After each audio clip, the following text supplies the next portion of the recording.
So a Muslim came on GodLogic's live stream asking if the Trinity even makes sense, if God has essential properties, and if being the Father is one of them. But what he didn't expect was a masterclass in theology. Because GodLogic didn't just defend the Trinity, he broke it down so beautifully. Even the skeptic had to pause and say, I'll need to research that. So without much ado, let's dive in. All right. Yeah, I just had a question about Christianity, like from your perspective, Okay, if that's cool. it's cool. All right, bet. You're a Muslim, right? Yeah, I'm a Muslim. Okay. So in the Trinity, with respect to the Trinity, Mm-hmm. I've heard you debate about hypostatic properties, essential properties of God, Mm-hmm. and I've heard you talk about that. Yeah. Are God's hypostatic properties essential for him, or could they be are they essential or are they not They would for be his necessary. I think substance? a better word for hypostatic properties would, like, they're necessary. These are necessary properties for said hypostasis.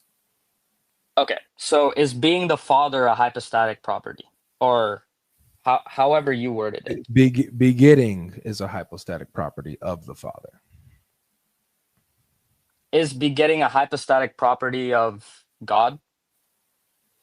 Of the Father specifically. So when you're saying God, you mean the Father, Yeah. or are you referring to the divine essence? The essence. Yeah. So begetting because begetting is a hypostatic property. It's not a property of the essence, but of the hypostasis. It's not a property of when you. So it's God, not essential. When you say it's not an essential property of the essence. No, it's a necessary property of the hypostasis. Okay, so is Meaning it essential? it's a necessary property of the Father. For him to be the Father, So he okay. has to have the property of begetting. Okay, so it's a necessary property of the Father, but not God. When you say God and you're talking about the essence, it's not an The Trinity. The Trinity. When you're talking about the essence of God, right? Yes. Yeah. So again, begetting is a hypostatic property, not a property of the essence. So it's not a property of when you say God and you're talking about the essence, it's not a property of the essence. Okay, so God could be God without begetting. When you say God could be when God, you're talking about the how are you essence, meaning God? when you're talking about the essence, like God could be a Trinity without begetting.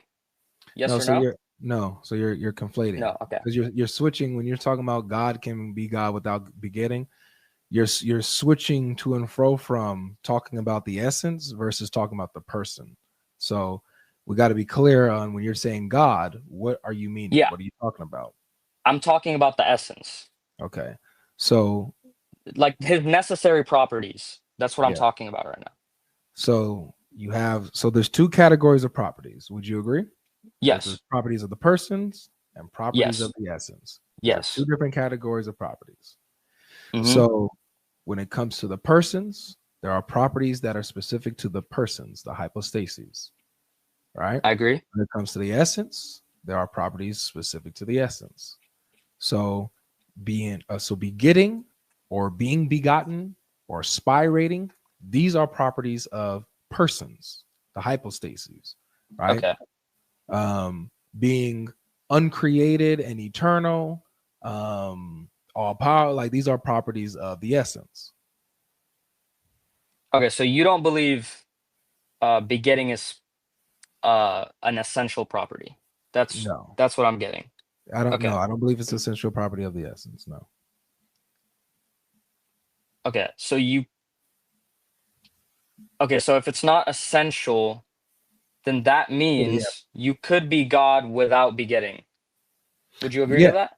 Yes, like the Son. The Son is God, but he doesn't beget. Without begetting. Okay. Exactly. He's begotten. Okay, that makes sense. Mm-hmm. All right. Would you say knowledge is a essential property? Being omniscient. Yeah, I would say that's essential to the Okay, essence. so in Mark 10:13, I already know I've already gone through this line of argument. But in Mark Okay. 10:13, does Jesus know the hour? Yes or no? That's Mark 13:32. Oh, 13:32, sorry. Yeah. And yes, he knows it He knows the cognitively. hour. Yeah. He just when it says that neither the son nor the angels or whatever, he's talking declarative, meaning Okay, that he so doesn't make it known. and you would say that word oiodine means to tell. Yep. So my question is, why don't translators put that there? Why do they put no, even though those two things are Because contradictory? because the word translates to know, but the sense in which you know is different. Depends on the context Yeah, or the but I person. would say if you know something and you don't know something, those two things contradict. I know, but it depends on what sense you're saying. If you're saying that you know something in the same sense that you don't know something, that's a contradiction, right? But Yeah. when you're talking about the word oidin, it Yeah. translates to know. It translates to Mm-hmm. the word know. However, there's different meanings to the word know. You can know by declaration. You can know by understanding. You can know simply by cognitive information. These are different Can ways of you knowing. can you give me an example of knowing by declaration? Yeah, so in chapter 2, 1 Corinthians chapter 2, Mm-hmm. Paul uses the same word. And just Okay. put it on the screen for us too. Let me do it this way. Okay, you can see the screen? Yes. All right.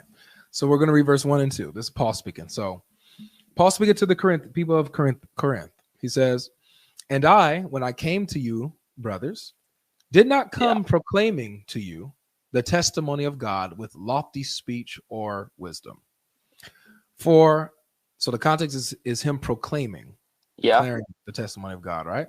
Now, watch what he says. He says, "For I decided to know nothing among you except Jesus Christ and him crucified." So does this mean that is Paul saying that he literally didn't have any other information at all other Yeah. than Jesus Christ and him crucified? That's rhetorical, right? Exactly. It's Yeah. rhetorical for meaning that he did not declare to them or make known to them anything else other than preaching the gospel of Jesus Christ and his crucifixion. Okay. Okay, so there's I see two different interpretations here. Okay. Why should I prefer yours over like the basic one, the basic interpretation?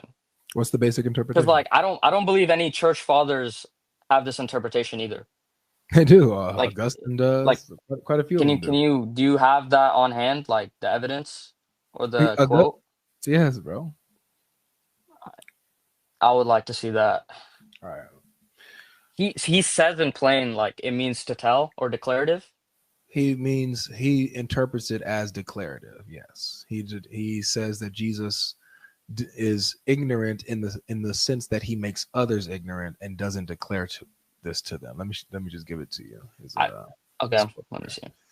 Okay, yeah. All right, so let's just read the relevant part. All right, here it is. But one who sent him hints. Okay. Of that day or hour, no one knows, neither the angels in heaven nor the Son, but the Father only. He is ignorant of this in the special sense of making others ignorant. He did not, quote unquote, know it in their presence in such a way as to be prepared to reveal it to them at that time. Recall that in a similar way, it was said to Abraham, Okay. "Now I know that this is God speaking. Now I know that you Okay. fear God, in the sense that now I am taking you through a continuing journey to know yourself, because Abraham came to know himself only after he had been tried in adversity. Jesus was, quote unquote, ignorant in this sense, so to speak, among his disciples of that which they were not yet able to know from him. He only said that which was seasonally fitting for them to know. Among those with the mature wisdom, he knew in a different way than among babes. So this right here, Okay. Augustine says Jesus didn't know or was ignorant of it in the sense that he didn't reveal it to them, not that he doesn't have cognitive knowledge. Well, okay, so my interpretation of what Augustine's saying right here, it sounds like he's saying Jesus gave up this knowledge instead of knowing it but not declaring it. So I don't think that's the same thing. So it's Because he says he was ignorant. He, like, in the quote it says he did not know it in their presence. and he explains that, he qualifies that. So let's see it again. He is ignorant of this in the special sense. So not in the literal sense that he's ignorant, in a special sense of making others ignorant, right? Meaning that it's not he's not telling them, right? Yes. But also if you read before that, it says yeah, I know, but if you read before, like go up a little bit. When it talks about Abraham. Oh, that's below. Let's go down here. Oh, that's below. Okay, so he did not, or after, sorry. Yeah, you're right. It's after. It says he did not know it in their presence. So he did not know it in such a way as he wasn't prepared to reveal it to them at the time. It's about revealing it to them at that time. They weren't ready but for it. It sounds like he relinquished his knowledge. It says nothing like that. It just says that he didn't reveal it to them. That's the way in which he, quote unquote, did not know it or was ignorant of it. That's the special sense. Okay. I'll do some more research on that. Sure. Okay.